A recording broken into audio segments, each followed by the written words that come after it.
గోవింద ప్రకాష్ గారు, ఇప్పుడు పవన్ కళ్యాణ్ గారికి అంటే పవన్ కళ్యాణ్ ప్రమాణ స్వీకారం జరిగినప్పుడు ఏపీలో చంద్రబాబు సర్కార్ వచ్చినప్పుడు పవన్ కళ్యాణ్ గారు, చిరంజీవి గారు వీళ్ళతోటి మోడీ గారు ఎలా ఉన్నారు, వాళ్ళిద్దరు చేతులు పైకెత్తి ఎంత గ్యాప్ వచ్చింది ఈ మధ్య కాలంలో అన్నట్టు కనిపిస్తుంది. ఈ చాక్లెట్ ఉదంతు చాలా మీమ్స్ కూడా వస్తున్నాయి. నాకు తెలిసింది, నేనేదో ఉట్టిగానే అడిగాను ప్రెస్ మిత్రులతో. ఆయనే ఇది ఆయన దగ్గర ఉంటాయట ఇప్పుడు అది తీసుకొని ఏదైతుందో అదొకటి దానికోసం అది ఇచ్చిండు అన్నట్టు. అంటే మాట్లాడింది కూడా అదేనట్టు. పవన్ గారు ఎవరితో చెప్పాడు ఈ మీడియా మిత్రులు లైట్ దగ్గు వస్తుందని విక్స్ ఇచ్చారని దానికి అది ఇచ్చినట్టుగా నాకుండే సమాచారం. నేను ఇద్దరు జర్నలిస్ట్ మిత్రులను టీడీపీ అతనితో కూడా మాట్లాడాను.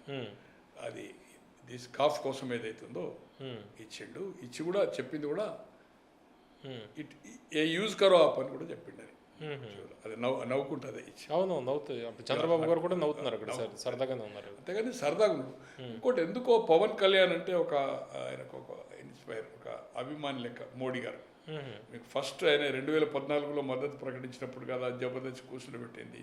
చిరంజీవి అయితే కేంద్ర మంత్రి చేశాడు అనుకోండి, వాళ్ళకి ఆ ఉండే ఫ్యామిలీ బ్యాక్గ్రౌండ్కు రేపు ఆంధ్ర కానీ తెలంగాణ కానీ వాళ్ళకు ఫాలోయింగ్ ఉంది, వాళ్ళ పిల్లలకు ఫాలోయింగ్ ఉంది కనుక కమ్యూనిటీ కూడా పెద్ద కమ్యూనిటీ కాపు అనేది. అంటే వైసీపీ రాబోయే రోజుల్లో కూడా వాళ్ళతో మనకు ఏదైతే మర్యాదగా ఉండడం వల్ల ఏదైతుందో పార్టీకి మైలేజ్ వస్తుంది అనేది కూడా ఏదో ఉన్నట్టున్నది. అంటే సోషల్ మీడియాలో జరుగుతున్న ఈ ఫన్నీ మీమ్స్ ఇవన్నీ కూడా వైసీపీ వాళ్ళే చేయిస్తున్నారంటారా మీరు?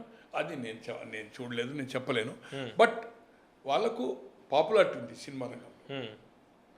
దే ఆర్ కొన్ని వందల కోట్ల రూపాయలు ప్రభుత్వానికి ఏదైతుందో they are paying a tax.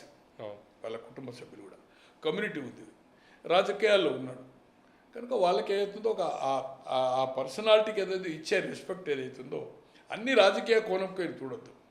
మీరు పవన్ కళ్యాణ్ గతంలో కూడా చూసారు 2014లో కూర్చోబెట్టే పద్ధతి కానీ ఢిల్లీలో ఇంటర్వ్యూ కానీ దే ఆర్ ఒక పద్ధతి.